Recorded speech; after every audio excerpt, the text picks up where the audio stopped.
Bismillahirrahmanirrahim. Assalamualaikum warahmatullahi wabarakatuh.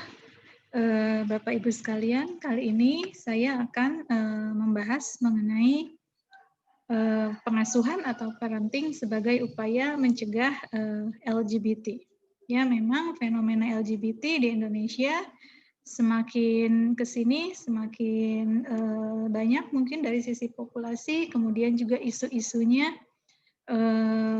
semakin sering kita temukan klien-klien atau kasus-kasus di mana anak-anak remaja bahkan yang usianya masih sangat dini sudah menunjukkan indikasi adanya orientasi seksual yang mengarah kepada LGBT. Nah, dalam hal ini saya akan mencoba menyampaikan dari aspek pengasuhannya, bagaimana pengasuhan atau parenting kita lakukan supaya kita bisa mencegah terjadinya LGBT. Nah, kita lihat dulu barangkali ini untuk visualisasi ya, Bapak Ibu pernah melihat gambar ini mungkin di internet atau di surat kabar. Nah, ini adalah gambar yang diambil dari peristiwa atau kejadian lulus ya, pada upacara kelulusan di salah satu sekolah menengah di luar Jawa ya, di salah satu provinsi di luar Jawa. Kalau kita lihat di sini OSIS-nya adalah warna kuning, ini artinya tingkat pendidikannya adalah di usia menengah ya, sekolah menengah pertama mungkin SMP. Nah, jika pada sebuah peristiwa kelulusan sekolah, anak-anak ini sudah berani mengekspresikan dirinya dengan sedemikian terbuka, ya, menunjukkan orientasi seksualnya, maka kita mungkin perlu bertanya, ya ada apa dengan mereka, begitu ya, apa yang terjadi sesungguhnya. Nah, kita lihat dulu dari aspek definisi mungkin apa itu LGBT ya. LGBT memang kependekan dari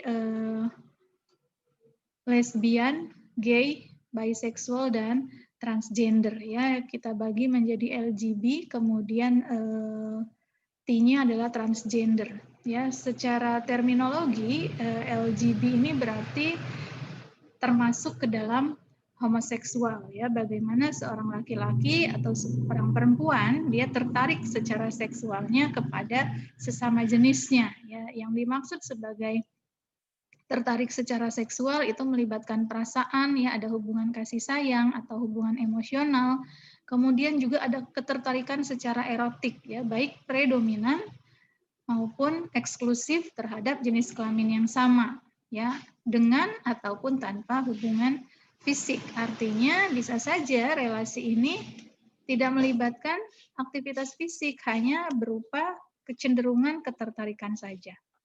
Sementara transgender sendiri adalah gangguan identitas jenis kelamin, yaitu identitas gender yang bersangkutan berlawanan dengan jenis kelaminnya secara biologis. Misalnya, banyak ungkapan laki-laki yang terjebak di dalam tubuh laki-laki padahal dia secara esensinya atau secara hakikat merasa dirinya perempuan gitu ya. Berarti dia merasa identitas jenis kelaminnya itu berbeda atau tidak sinkron antara ciri fisiknya dengan penghayatan akan perasaannya gitu ya. Jadi mereka yang merasa tadi terjebak di dalam tubuh yang salah begitu.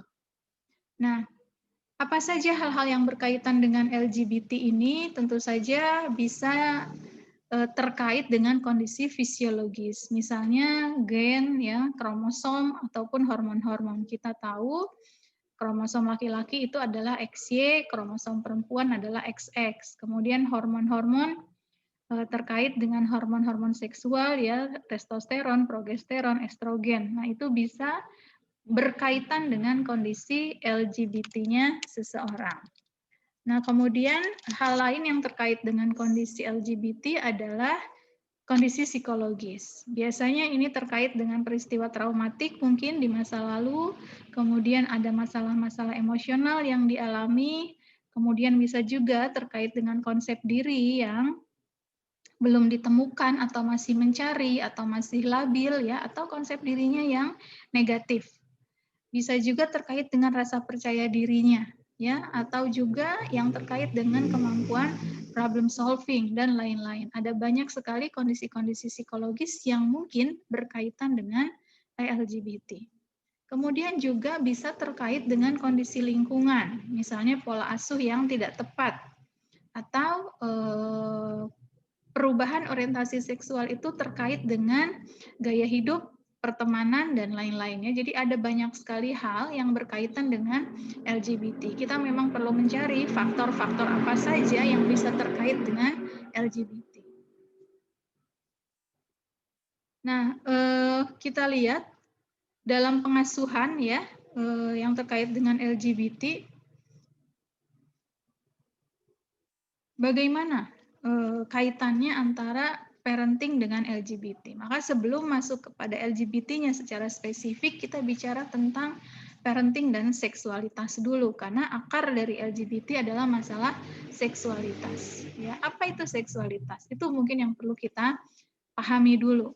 Seksualitas itu bukan berhubungan dengan hubungan seksual atau aktivitas seksual saja, ya. Seksualitas itu terkait dengan bagaimana melibatkan seluruh aspek jasmani dan rohani individu secara keseluruhan, bukan cuma kelamin. Jadi kita bicara tentang apakah di dalam perbedaan jenis kelamin seseorang itu melibatkan juga aspek yang lain. Ya, bagaimana tadi jenis kelaminnya mungkin laki-laki, tetapi secara emosi, secara rohani dia merasa dirinya bukan laki-laki.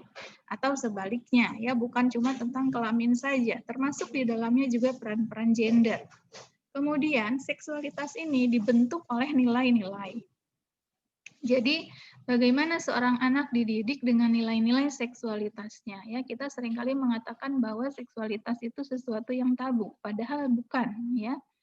Ada nilai-nilai di sana. Contohnya misalnya, mengapa dalam satu agama hubungan seksual hanya boleh dilakukan ketika sudah terjadi perkawinan. Sebelum terjadinya perkawinan itu tidak boleh ada aktivitas seksual misalnya. Nah, itu terkait dengan nilai. Kemudian sikap juga, ada kecenderungan seseorang untuk misalnya menyetujui atau tidak menyetujui terhadap hal-hal yang berkaitan dengan seksualitas. Kemudian perilakunya bagaimana? Lalu tampilan fisiknya, maskulin atau feminin. Apakah maskulinnya ini sinkron dengan identitas jenis kelaminnya? Apakah sebaliknya? Begitu ya. Kemudian keyakinan terkait dengan juga nilai-nilai agama tadi. Lalu emosi, kepribadian, dan juga spiritualitas dari seorang individu. Jadi memang kalau kita bicara seksualitas itu bicara hal yang sangat-sangat menyeluruh, holistik, komprehensif dari semua sisi. Tidak hanya tentang jenis kelamin, tapi juga tentang nilai, tentang agama, tentang emosi, tentang kepribadiannya. Jadi banyak hal yang memang terkait secara dekat begitu ya. Kemudian, mengapa seringkali kita takut bicara tentang seksualitas? Ya, sulit sekali memulai. Nah, biasanya memang dimulai dari perasaan takut. Takut salah, takut tidak pantas, takut belum waktunya, ya. Jadi ketakutan-ketakutan ini membuat isu-isu seksualitas menjadi jarang dibicarakan di dalam keluarga, padahal itu adalah sesuatu yang penting, terutama kondisi saat ini. Kemudian juga kurang informasi. Jadi memang mungkin orang tuanya tidak punya cukup wawasan untuk mulai membicarakan hal ini dengan anak-anaknya. Kemudian juga sulit bicara seksualitas, mengapa? Karena banyak sekali mitos-mitos ya yang dipercayai. Kita tahu bahwa mitos itu sebetulnya bukan hal yang sudah pasti betul ya, tetapi seringkali diyakini secara turun-temurun sehingga dianggap sebagai sebuah kebenaran yang terkait dengan seksualitas. Atau bisa juga kita sulit bicara tentang seksualitas karena masalah persepsi atau miskonsepsi ya. Jadi banyak hal yang karena mitos tadi kemudian diyakini, kemudian disampaikan secara turun-temurun sehingga ternyata pengetahuan itu sebetulnya salah dan menimbulkan persepsi yang salah juga. Nah, kita lihat dulu bagaimana perkembangan psikoseksual dari seorang individu. Saya mengutip dari teori perkembangan psikoseksual dari psikoanalisa ya yang disampaikan oleh Freud. Jadi tahap perkembangan psikoseksual individu itu dimulai dari fase lahir sampai 18 bulan. Tetapi di sini ada juga yang menyatakan sampai usia 24 bulan atau 2 tahun. Nah, apa yang terjadi pada fase ini? Seorang individu perkembangan psikoseksualnya dimulai dari fase oral, di mana ciri pada tahap perkembangan ini adalah mulut sebagai pusat segala kenikmatan. Ya, jadi kita perhatikan bayi-bayi 0 sampai 18 bulan ini menggunakan mulutnya untuk memenuhi apa yang menjadi kebutuhannya, ya, dimulai dari menghisap ASI begitu ya, kemudian memasukkan segala benda yang dia pegang ke dalam mulutnya, dan itu merupakan bagian juga dari cara belajar, ya, bagaimana bayi mempelajari dunia dengan memasukkan benda-benda ke dalam mulut untuk merasakan tekstur begitu ya, untuk memuaskan rasa ingin tahunya. Nah, itu dari fase oral. Kemudian dari fase oral pindah ke fase anal atau anus. Ini terjadi setelah fase oral, ya. Yang tadinya perkembangan individu itu dikembangkan melalui belajar melalui oral, pindah ke fase anal. Di fase anal ini terjadi pada masa anak-anak belajar toilet training. Nah, di usia ini anak-anak mulai belajar mengendalikan pembuangan, ya, terutama BAB, juga BAK, ya. Anak-anak juga sudah mulai memperhatikan jenis kelaminnya. Ya, anak umur 3 tahun sudah mulai bertanya tentang alat kelamin, ya, jika dia misalnya berinteraksi main dengan teman yang berbeda jenis kelamin, ya, dia mulai bertanya, ini kenapa punya saya seperti ini, kenapa punya temannya seperti itu. Kemudian berkembang ke masa palik. Di masa palik ini adalah masa di mana anak berpindah dari anal ke alat kelamin. Ya, 3 sampai 6 tahun. Ya, di 3-6 tahun mereka menjadi lebih memperhatikan lagi masalah-masalah yang terkait dengan alat kelaminnya. Ya, kemudian masuk ke fase laten di usia anak sekolah dasar sampai usia menjelang remaja, lalu berkembang ke masa genital yang terjadi di usia 11 tahun atau 12 tahun akhir masa SD sampai ke fase remaja. Nah, kita lihat apa yang terjadi pada fase-fase tersebut. Nah, fase identitas gender itu fase kritisnya dimulai pada masa palik, ya, di mana mulai terjadi penguasaan terhadap toilet training. Anak-anak mengenal perbedaan jenis kelamin, ya, dia laki-laki, dia perempuan, laki-laki punya penis, perempuan punya vagina. Nah, ini perlu dijelaskan dengan gamblang, ya. Jadi kenapa anak laki-laki disebut anak laki-laki? Karena dia punya alat kelamin yang namanya penis. Kelak nanti anak laki-laki setelah besar dia menjadi ayah, begitu ya. Kemudian anak perempuan, mengapa disebut anak perempuan? Karena alat kelaminnya bernama vagina. Anak perempuan nanti ketika besar akan menjadi ibu. Nah, ini terus berkembang, mulai diperkenalkan di fase palik, lalu masuk ke fase laten. Nah, di fase laten yang terjadi adalah pemantapan peran gender yang tadi sudah diperkenalkan di usia sebelumnya. Ya, bahwa laki akan jadi ayah, perempuan akan jadi ibu. Biasanya ayah mengerjakan pekerjaan-pekerjaan yang maskulin dan ibu pekerjaan-pekerjaannya feminin, ya. Ibu domestik, ayah misalnya pekerjaan-pekerjaan yang luar ruangan, luar rumah begitu ya. Jadi ini dimantapkan lagi peran gendernya. Kemudian yang terjadi juga pada usia ini adalah anak-anak mulai tertarik secara seksual dengan lawan jenis.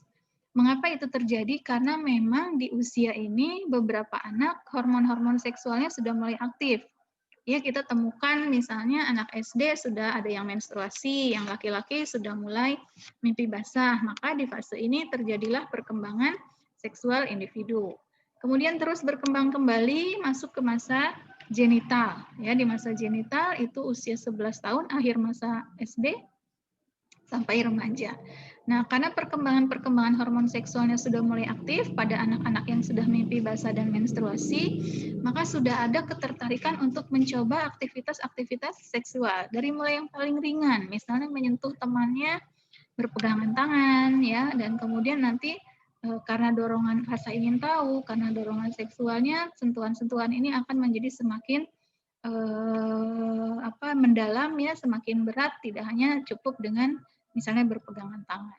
Termasuk juga di dalamnya nanti mulai muncul keinginan-keinginan untuk mencoba hal-hal yang beresiko, ya, terkait dengan misalnya melihat film porno, kemudian mencoba perilaku-perilaku yang menunjukkan identitasnya, ya, misalnya mulai merokok, mencoba narkoba, dan seterusnya. Nah, jadi fase-fase krisis identitas gender ini memang akan mengawali nanti perkembangan seksual individu ke depannya, ya. Jadi ini perlu diperhatikan dengan baik.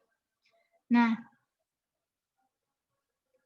apa yang harus kita lakukan dalam pengasuhan untuk mengelola atau memperkenalkan anak-anak dengan isu seksualitas? Yang pertama tentu saja peran pengasuhan, terutama positive parenting, itu perlu dioptimalkan. Positive parenting adalah pengasuhan tanpa kekerasan fisik dan kekerasan psikis, ya, atau kekerasan emosional. Positive parenting adalah pengasuhan dengan meminimalisir terjadinya kekerasan, namun mengoptimalkan proses pengasuhan dengan berdiskusi, ya, membicarakan konsekuensi, meeting keluarga, merumuskan bagaimana proses pengasuhan terjadi di rumah, membicarakan tentang konsekuensi dari perilaku. Jadi seminimal mungkin tidak ada kekerasan fisik, psikis, maupun emosional, apalagi kekerasan seksual.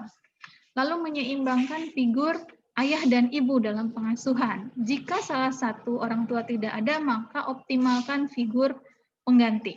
Ya, misalnya kakek, paman, atau dari pihak perempuan ada nenek, ada tante misalnya. Jadi keseimbangan ini perlu dilakukan agar anak mendapatkan dua peran sekaligus, peran maskulin dari ayah dan peran feminin dari ibu. Kemudian yang kedua adalah mengoptimalkan fungsi keluarga. Fungsi keluarga yang terutama adalah sebagai sekolah, madrasah, atau tempat pendidikan. Maka proses-proses pendidikan sebelum anak-anak berangkat sekolah secara formal keluar rumah, misalnya mulai masuk preschool dan seterusnya, maka proses pendidikan itu terjadi di rumah. Pendidikan dalam hal apa? Dalam agama, dalam tata krama, pola asuh, kemudian sopan santun, ya, pendidikan-pendidikan yang terkait dengan norma moral dan etika. Kemudian juga tanamkan nilai-nilai agama dan nilai-nilai norma sosial itu dari rumah sebelum anak-anak meluas dunianya. Ya, pada awalnya dunia anak adalah dunia yang sempit, hanya rumah, keluarga, ayah, ibu, dan saudara-saudaranya. Tetapi begitu dia mulai masuk usia prasekolah, dia akan meluas. Nah, ketika norma-norma agama dan norma sosial sudah ditanamkan dari rumah, maka ketika anak dunianya makin meluas, dia sudah punya modal, begitu ya. Kemudian kontrol terhadap penggunaan gadget. Nah, memang banyak kasus terjadi LGBT karena gaya hidup itu dimulai dengan rasa ingin tahu yang didapatkan anak melalui gadgetnya, ya. Kita tahu filterisasi, kontrol terhadap penggunaan gadget itu sebetulnya kuncinya ada di rumah, tapi seringkali ini lolos, ya, atau tidak ada kontrol sama sekali. Jika anak-anak membutuhkan internet, akses internet, sebisa mungkin sediakanlah di rumah supaya lebih bisa kita kontrol, bukan di warnet, ya. Kita tahu kalau anak-anak pergi keluar rumah ke warnet, kita tidak tahu situs apa saja yang sudah dikunjungi oleh orang yang memegang komputer yang dipegang anak, gitu ya. Atau kita juga tidak tahu situs apa saja yang dikunjungi anak ketika mereka berselancar di internet. Kemudian yang keempat, yang penting adalah kita harus ridho terhadap keberadaan anak kita. Jadi memang seringkali ada situasi di mana orang tua berharap mungkin ingin punya anak dengan jenis kelamin laki-laki atau anak dengan jenis kelamin perempuan, dan ketika itu tidak terjadi, kemudian kita menjadi kurang ridho, ya. Kadang-kadang pengasuhannya menjadi tidak tepat, ya. Ingin punya anak laki tapi yang lahir perempuan, maka anak perempuan ini dididik dengan cara yang maskulin misalnya, atau dia tidak diperkenalkan dengan aktivitas-aktivitas yang sifatnya feminin misalnya. Jadi ketika kita mendapatkan amanah dari Yang Maha Kuasa, apakah anak kita laki-laki atau anak kita perempuan, maka sesuaikanlah pengasuhan dengan fitrah dan kondisi anak-anak ketika dia dilahirkan. Dan jangan lupa, ini adalah filter yang terutama, kita harus selalu mendoakan anak-anak kita pada setiap kali kita beribadah. Jadi jangan pernah tidak melibatkan doa dalam kehidupan anak-anak kita. Kemudian, nah ini juga kita melihat bagaimana Al-Quran mengajari kita dalam mengasuh anak-anak, terutama untuk memastikan mereka berkembang dan tumbuh sesuai dengan fitrahnya. Ya, di dalam Al-Quran misalnya tanggung jawab pengasuhan itu ada di pundak ayah. Itu bisa dibaca, dipelajari, dipahami dalam Quran surah At-Tahrim ayat 6. Ya, ku anfusakum wa ahlikum naro. Ya, jagalah dirimu dan keluargamu dari api neraka. Dan karena yang menjadi pemimpin di dalam keluarga adalah ayah, maka tanggung jawab pengasuhan itu ada pada ayah utamanya. Ya, yang nanti akan bertanggung jawab di akhirat tentang bagaimana anak-anak ini diasuh, itu adalah ayah. Kemudian kita perhatikan juga dialog-dialog pengasuhan di dalam Al-Quran itu terjadi, ada 17 dialog pengasuhan, paling banyak itu di surah Luqman ya, tersebar di 9 surat di dalam Al-Quran. 14 dialog itu dilakukan oleh ayah dengan anak ya, tadi di surah Luqman. Dan ada 2 dialog antara ibu dan anak. Jadi kita lihat di sini sebetulnya prosentase terjadinya dialog pengasuhan itu justru lebih banyak oleh ayah kepada anaknya dibanding dengan ibu. Ya, kemudian ada juga satu dialog antara orang tua yang tanpa nama ya dengan anaknya. Jadi dari sini kita bisa melihat bahwa betul tanggung jawab pengasuhan sebetulnya sebagian besar itu ada pada pundak ayah. Ya, dan bagaimana kita perhatikan kisah pendidikan Rasulullah Nabi Muhammad SAW. Ya, dia diasuhnya oleh paman, kemudian kakek, ya, karena ayahnya meninggal sejak kecil. Jadi ini menjadi dasar bahwa figur pengganti ketika ayah tidak ada itu menjadi penting. Demikian juga Maryam binti Imran, ya, tidak diceritakan bagaimana ibu Maryam berdialog dengan Maryam, tetapi ayahnya lah yang berdialog dengan Maryam. Nah, bagaimana menentukan perbedaan pengasuhan? Ya, ketika jenis kelamin anak kita berbeda, bagaimanakah cara pengasuhannya? Ya, perbedaannya di mana?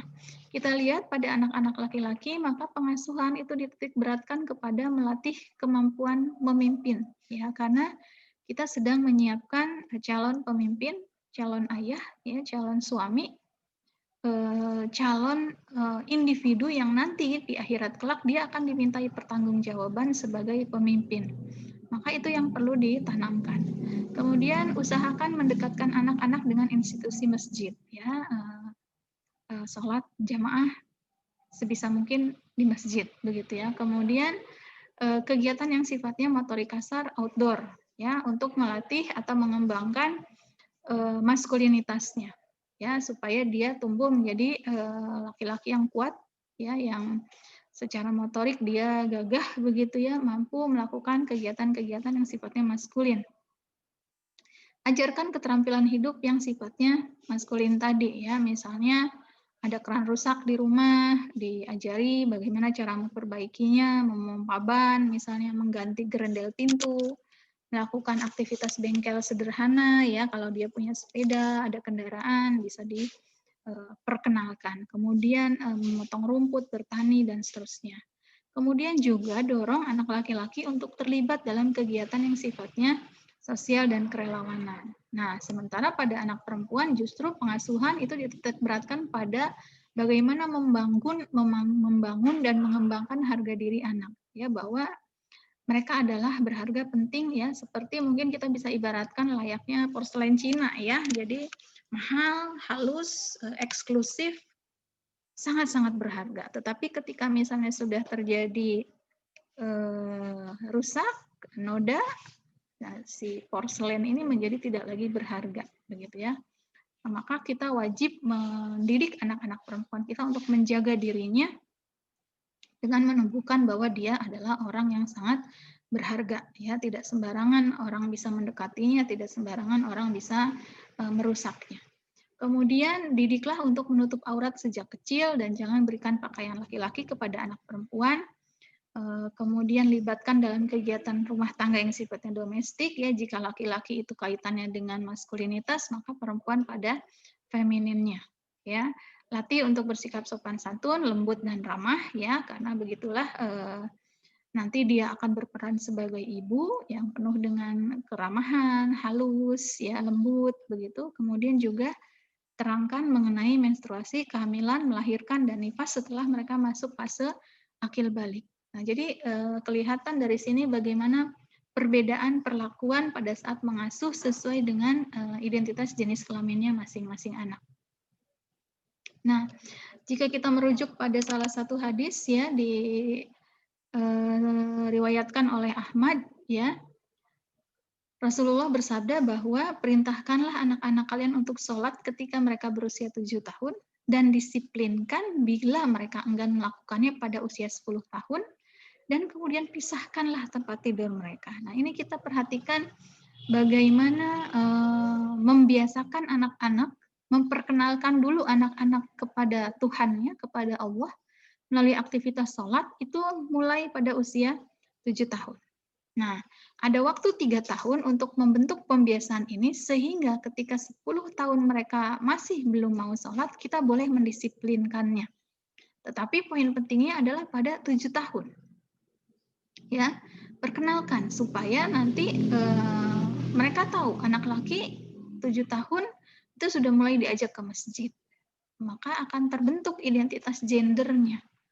Ya, dia tahu cara beribadah laki-laki berbeda dengan perempuan. Laki-laki pakai sarung, pakai celana panjang, perempuan pakai mukena.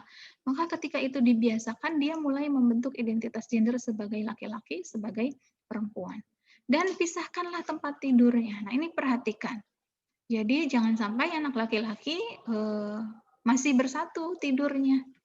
Ya, karena banyak peristiwa LGBT dimulai dengan tidak sengaja tidur bersama-sama, lalu mereka merasakan sesuatu yang berbeda dan akhirnya dilanjutkan, begitu ya. Maka ini penting diperhatikan sebagai pencegahan agar anak tidak menjadi LGBT dari sisi peribadatannya juga dari sisi pembiasaan tidurnya.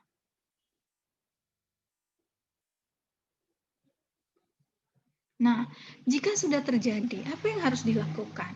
Maka jika kita menemukan anak-anak kita sudah tampak kecenderungannya misalnya menyukai sesama jenis atau lebih tertarik dengan sesama jenisnya, yang harus kita lakukan pertama kali adalah merangkulnya. Jangan menjauhi apalagi memusuhi, karena kalau tidak, nanti mereka akan mendapatkan dukungan itu dari komunitas yang salah.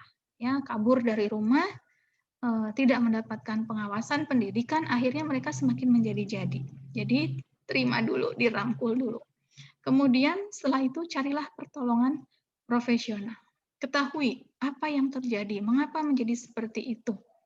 Ya, kita bisa assess dari mana mulainya, bagaimana cara memperbaikinya dengan dibantu oleh profesional.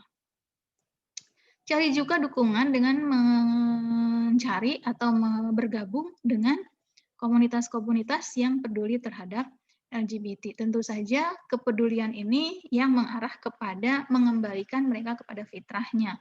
Bukan cuma mendukung lalu mengajak mereka malah bertahan di dalam kesalahannya itu, begitu ya. Kemudian lakukanlah kontrol atau pengawasan terhadap perilaku dan pertemanannya. Jadi kita cek siapa saja temannya, dia bergaul dengan siapa saja, apa yang dia bicarakan, diskusikan, nah itu perlu diawasi dengan ketat. Terutama karena kita sudah tahu bahwa anak kita misalnya punya kecenderungan ke arah sana, jadi nggak boleh lost kontrolnya.